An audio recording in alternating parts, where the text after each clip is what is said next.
Sebenarnya ini masih hari yang sama chapter terakhir, tapi gue cuma ganti baju aja biar kelihatan produktif. Tapi how's it going, brother? John Balls here, balik lagi ke waktu belajar John Balls. Ya, ini waktu sahur ya. Jadi gue lemes bukan karena gue lagi puasa, tapi emang nggak tahu. Kayaknya gue pengen lemes aja. Ya, sanguin juga manusia. Tapi selalu tersenyum. Jadi jangan lupa untuk selalu tersenyum. Kalau kalian merasa sedih, tarik nafas panjang, hembuskan lewat mulut, ulangi 3 kali, dan tersenyum. Oh, breathe, just breathe. Kenapa? Karena hari ini kita akan baca tentang hidayah seorang ibu pemarah. Ya, kalau kalian lagi marah juga.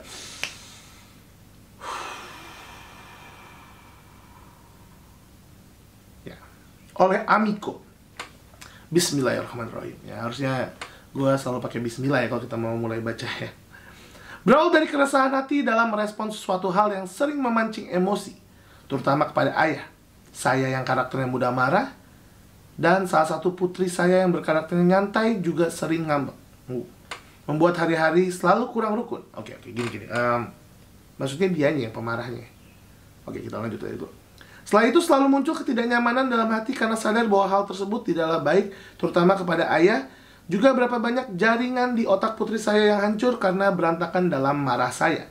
Namun entah kenapa ilmu agama ataupun parenting yang sudah saya pahami seolah-olah nggak ada. Ya, kalau kita lagi marah, pokoknya kalau kita emosi negatif emang ilmu hilang semua sih. Apa yang nggak ada yang bisa kita pertahankan? Keyakinan kita sama Tuhan. Emosi pun sering meledak, terutama kepada putri saya yang hampir setiap hari saya marahi. Wow. Kalau jadi anak ceweknya mungkin gue juga gak kuat. Rasanya ada saja yang bikin hati gemas. Dan ketika putri saya ingin ditemani atau ingin memeluk saya, rasanya tidak mudah buat saya untuk melakukannya. Selalu saja ada alasan. Berbeda dengan sikap saya terhadap anak saya lainnya yang karakternya jauh lebih ramah dan cepat merespon saya. Hati itu damai-damai aja. Saya jarang memarahinya, sampai putri saya merasa saya pilih kasih. Katanya saya tuh nggak sayang kepadanya. Karena putrinya ini sering ngambek dan nyantai.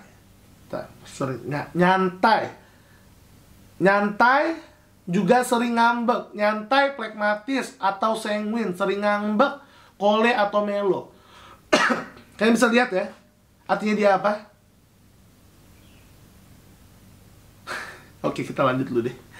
Mungkin nggak mungkin kan? Plagi kole. Artinya dia kok nggak ekstrovert, introvert? Enggak juga ya, gimana ya? Sanguin juga sering ngambek sih. Gua ngambek mulu orangnya. Ya Allah, betapa sedihnya hati ini. Tapi saya pun kurang mengerti kenapa setiap berinteraksi dengan putri saya itu selalu muncul rasa mudah marah. Setiap perbuatannya selalu ada saja yang bikin hati emosi. Banyak faktor kayak gini ya. Saya tidak mau menjadi pribadi yang mudah marah atau ibu yang galak buat putri saya. Saya juga tidak mau menjadi anak yang kurang baik bagi kedua orang tua saya. Saya ingin berubah menjadi pribadi yang lebih baik lah. Saya ingin berubah menjadi pribadi yang lebih baik lagi. Sampai suatu hari ayah saya dipanggil Allah Subhanahu wa Ta'ala. Rasanya nyesek karena saya belum banyak memperbaiki diri menjadi anak yang lebih baik. Karena dia sering berantem ya sama ayahnya. Tapi ayah sudah tidak ada. 6 bulan setelah ayah tiada, ketika perjalanan pulang dari sebuah seminar, hujan pun turun. Tiba-tiba teringat bahwa doa ketika hujan adalah mustajab. Saat itu tidak ada yang saya pinta selain hanya ingin menjadi hambanya yang jauh lebih baik lagi. Tak lama kemudian putrinya lulus SD. Saya memasukkannya ke putrinya. Tak lama kemudian putri saya lulus SD. Saya memasukkannya ke pondok pesantren karena dia ingin jadi seorang hafizah yang bisa memberikan mahkota kepada bundanya. Masya Allah. Dan saya pun berharap dapat memperbaiki hubungan jadi lebih baik lagi dengan jarangnya bertemu. Ya Allah, betapa mulianya hati putri saya. Walaupun saya sering marahi dia, tapi dia rela berpisah untuk memberikan hadiah mahkota untuk bundanya. Wow. Apa watak nih? Ampun. Bentar. Putri saya ingin ditemani atau ingin memeluk. Melo plegi ya? Oke, lanjut dulu deh. Boleh jadi wasilah dari ayat-ayat Al-Quran yang dihafalkannya. Allah perlahan-lahan menyadarkan saya. Allah pertemukan saya dengan kajian Dr. Aisyah Dahlan. Ini kayak hampir semua ceritanya saya bertemu dengan kajian Dr. Aisyah Dahlan. Ada nggak sih nggak gitu ceritanya? Tentang bahasa kasih. Habis itu banyak yang komen, "Dok, bahasa kasih, Dok." Saya mulai sadar ternyata ketika anak saya minta ditemani dan dipeluk, itu adalah bahasa kasihnya.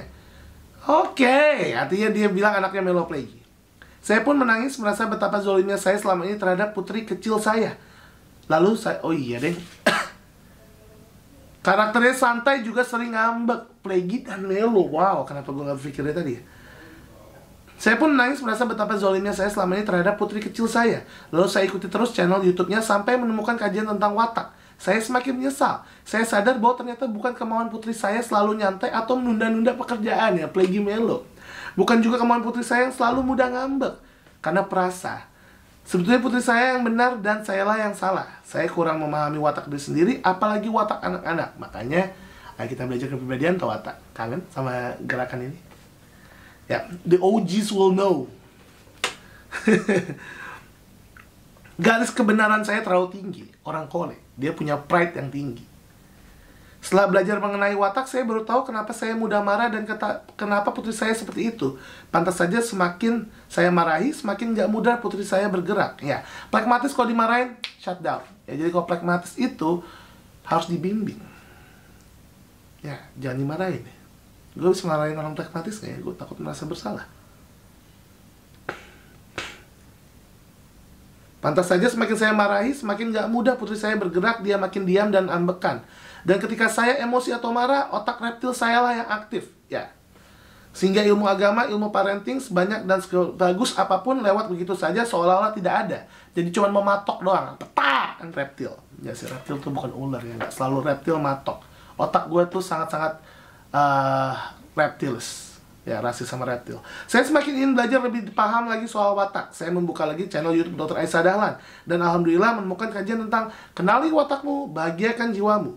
Banyak banget ilmu-ilmu luar biasa dan bermanfaat yang ibu sampaikan.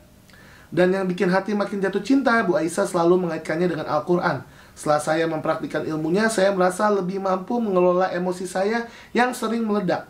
Ilmu agama dan parenting pun jadi jauh lebih mudah diaplikasikan. Suatu hari selepas sholat berjamaah bersama putri saya, dengan mudahnya saya memeluk putri saya yang sudah lama dia tidak merasakannya. Ketika saya memeluk dan meminta maaf sambil mendoakan dan meniup ubun-ubunnya. Mantap nih. Lihat mata putri saya begitu berbinar bahagia. Namun dia sedikit terheran sambil tersenyum mengatakan bahwa saya sekarang mulai berbeda. Ya, people change.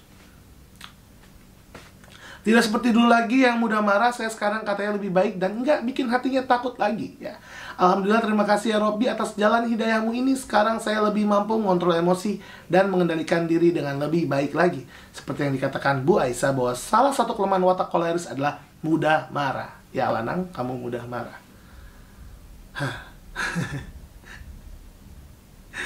Tetapi ketika dia mampu mengelola emosinya dengan baik, yaitu tidak mengumbar amarahnya, tapi justru memaafkannya, disitulah peladang pahalanya. Menjadi seorang berwatak koleris yang tawadu.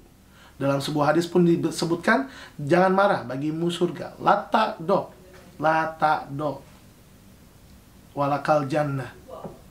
Lata do walakal jannah. Kalau salah, betulin di bawah karena saya lupa. Tapi ya itu, jangan marah, bagimu surga. Belajar watak sangatlah penting bagi seorang ibu dalam menjalankan perannya. Hikmah yang saya petik dengan mengenali, memahami, dan menerima dengan ridho kelebihan dan kelemahan watak diri sendiri dan watak anak-anak. Kita akan lebih mampu menempatkan diri dan mengontrol emosi dengan benar, sehingga mendidik anak dan membersamainya terasa jauh lebih damai dan bahagia.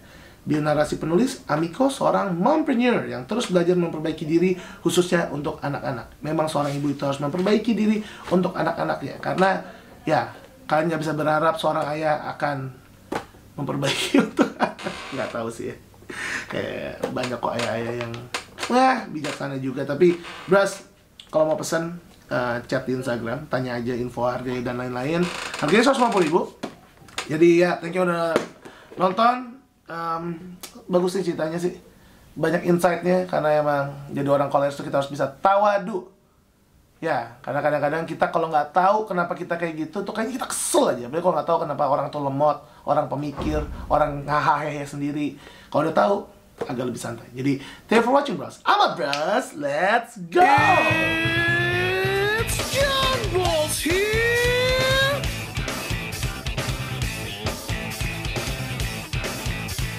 Belajar watak. Bro, aku lagi syuting.